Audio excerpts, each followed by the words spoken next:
All right. So here we are to answer more of your asks. Let's start with this one. Whatever happened to that Stalking Dead episode that Kate Nash was going to have with Erik Jensen? Do you think AMC shut it down because Emily could barely lie her way through a paper bag when she was on the show? I'll always remember her saying, they had to get out of there being Atlanta. I actually did not know that Kate Nash was going to do one with Erik Jensen, so I don't know the answer to that. It definitely could have been shut down due to a lot of reasons. Maybe because they just decided they didn't want to do it.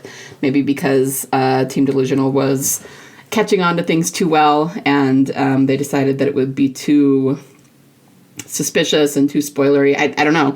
Or it could have just been a scheduling thing, and then they never got back around to doing it. I really couldn't say. The one with Emily is still up, I know, on YouTube.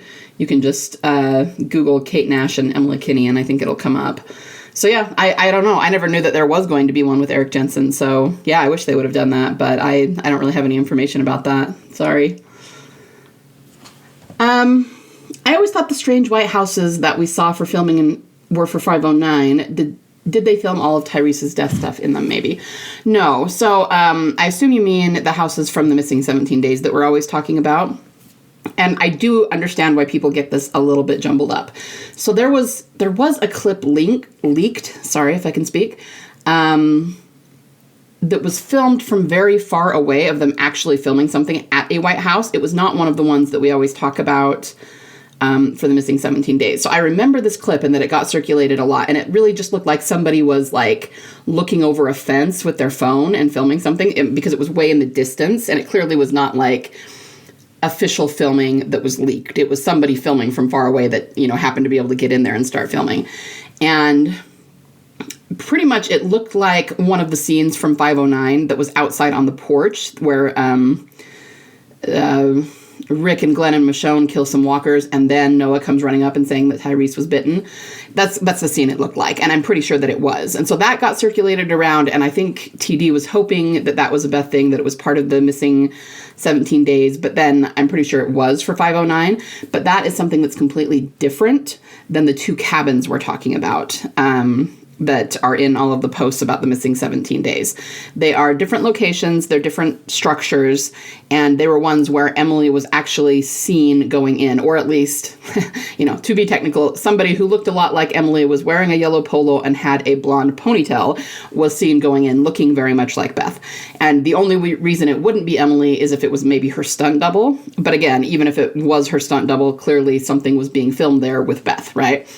But we're pretty sure it was Emily because when it got noticed, when someone saw her going in, all of a sudden she tweeted that she was going to the movies.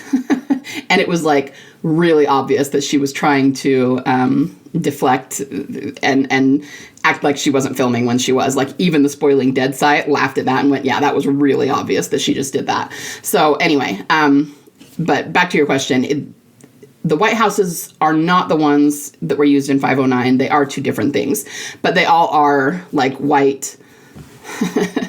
I don't know, like they look similar. I get why that would be a little bit confusing, but they are different. So the ones that we're thinking of for the missing 17 days have never shown up in the show at all. Like not during 509, not during any other episode. And we know that there was extensive filming there. So that's why it's super suspicious. If it were something that we could assign to any other scene in the show, our theories would maybe not go completely out the window because Emily was seen filming there, but there, people would be debunking them that way and saying, no, we saw those cabins in this episode. Nobody's ever said that who's a skeptic, because those cabins have not been seen anywhere in the show. So hopefully that answers your question. I don't know if you remember this story, but I distinctly remember back in 2014, 2015, right after CODA, when TD was forming and very strong, someone had gone to a con to go see Emily, and I think the father of this person went and said to EK, my daughter swears you're still alive, and EK had the shocked look on her face and just smiled. Also, I'm shocked that she never really acknowledged the spoon riot or anything. If she really is dead, then why keep quiet? Why give no acknowledgement to any of it?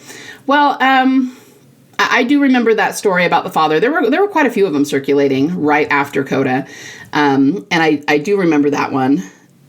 in terms of her acknowledging it, I mean, keep in mind that she might not be able to.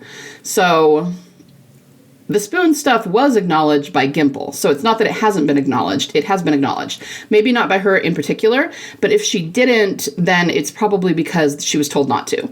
Remember that the actors always get talking points from the writers, or not even the writers in general, from Gimple, from Kang, from the show runners, okay? And as we kind of established in that earlier Ask with Kate Nash, I mean, Emily was put on the spot and asked very direct questions, and she got very, very nervous. And it was pretty obvious that she was nervous and like trying to come up with an answer. And so they probably didn't want her acknowledging the spoons because it just would have been, you know, it was just something that they didn't want her addressing in particular, I would assume. So, you know, I don't think that was necessarily her fault or her, you know, trying to ignore anything. I think it's just what she was told to do. It almost seemed to me like there was more to the father story. There was one, and I don't remember if it was this one or a different one, where someone asked her about it and she just said, she smiled and like signed something for him and said, well, I guess you'll just have to wait and see. And the biggest, I guess, suspicion about all of that is why not just say, no, I'm sorry, I'm not coming back. Like, and maybe that's what you're asking. Why keep quiet? Why not acknowledge it? Yeah, I mean, you would think if she was definitely not coming back, if she was definitely dead on the show, she would be really honest with her fans about it. And she's very non-committal, you know. Obviously, she's not saying, yes, I'm coming back, but she's not saying no either. She's not going, no, sorry, I wish I was, you know. There have been times when she has talked about coming back, especially recently, but when asked point blank up until then, she almost always just kind of either will see or just smiles and doesn't say anything. I mean, the fact that she's very non-committal, it's the same thing I always say about what everybody always talks about when it comes to Daryl's maybe having feelings for Beth. If she really is dead, then it would be much, much more tragic for them just to say that he did have feelings for her, because then it's more tragic that he lost her, you know. But to be like, oh, I don't know, maybe there's a taste of it in the air, you know, maybe if he did, he didn't really understand. Like, why are they being non-committal about this if she's really gone? Yeah, so I agree with you in that sense, and it's very suspicious, and it shows that there's probably more story to tell, and that's why they're not committing to anything one way or the other. So, yeah. Hopefully that answers your question. But I do remember that story, and there were quite a few that were similar to that, of her just being super suspicious at cons and things like that. And, yeah, I think that it will all make a whole lot more sense once she finally does show up. So, yeah, thank you for that. You've mentioned in the past about websites that publish articles about the show, and some of them are told directly what to post from the showrunners and the powers that be. How do you know that? Love the blog. Keep up the good work. Thank you. Yeah, well, we know that from social media managers who have worked for AMC and have talked about it. So these people who work behind the scenes on the tech part, they've actually given us a lot of information, not at all in terms of what's happening on the show, that they're not confirming Beth or anybody else coming back. They're not giving us plot spoilers, but they tell us a lot about how things work. So it was one of them that came out and explained why AMC decided to end the flagship show, and it has to do with streaming rights, and it has to do with technology and contracts and a lot of business-sided things. But it made so much more sense why they were doing that once they came out and explained that to us, right? And kind of by the same token, it's them who have talked to us about the way things work with social media. So again, it's not like anything they're giving away or that they would be in trouble for saying. They've just told us that when they are running accounts, and a lot of them will run more than one account, they'll run several social media accounts for AMC. They will get orders and even sometimes fully fledged articles and posts that have already been created from the showrunners, from AMC, and they're told exactly when and where and how much to post.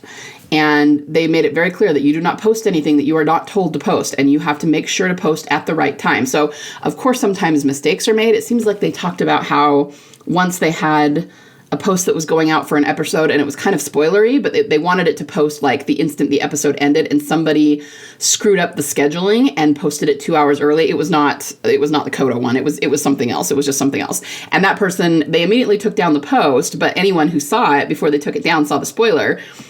And that person was reprimanded and came very, very close to losing their job. Like, they have to be on point and make sure not to screw up the scheduling, because if they post too early, then people end up getting spoilers. And if they post too late, then it doesn't go out in the, social media promotional barrage that they want at the right time.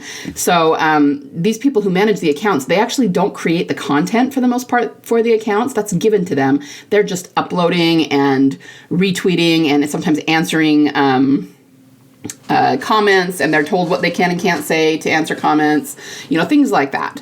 And what they have told us is that for those sites, I don't know if you guys have ever noticed this, but a lot of times an article will come out and you'll find it on 5 or 10 different sites. So like, when I've always noticed it is when I said, okay, I remember this article about Daryl and Carol in Consumed, and I want to try and find it to remember what Nicotero said. And so I'll type in some keywords that I remember from the article, and it will pop up, but it'll pop up on like 7 different sites. So there'll be one on comicbook.com and one on Fandom Wire and one on Screen Rant. And I don't know the names of all the sites. And it's because like all of the articles are almost exactly the same. Like, they might have minute differences and be reworded differently here or there, but for the most part, they're the exact same article. And it's because these articles, they're the ones who report on TV shows like this, especially ones that have really big fandoms. A lot of them are sci-fi and fantasy TV shows. And so they can't wait to get stuff from AMC to post, because it brings hits to their particular website, and they make their money based on how many viewers they have on that article, right? So it's just the way that the business of social media works in conjunction with the show. And anyway, so some of these social media managers have said, when we get something, it comes directly from Gimple. He may not write it all himself, but he approves it and then he sends it out. And we are told exactly what to post, what we cannot post, when to post, how much to post, and we do not deviate from that. So, and if they do deviate from it, especially on purpose, they no longer work there.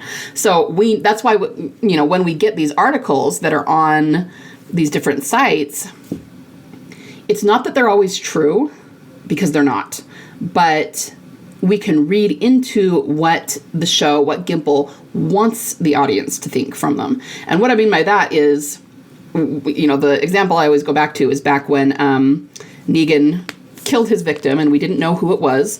The one that we heard dying at the end of season 6 was actually Abraham, and then of course Glenn went too in 701. But everybody was guessing all summer long who the victims would be. And right before season 7 aired, they put out this article on I don't know which one, at least one that I saw, maybe many of them, that speculated that Daryl would be the one to die.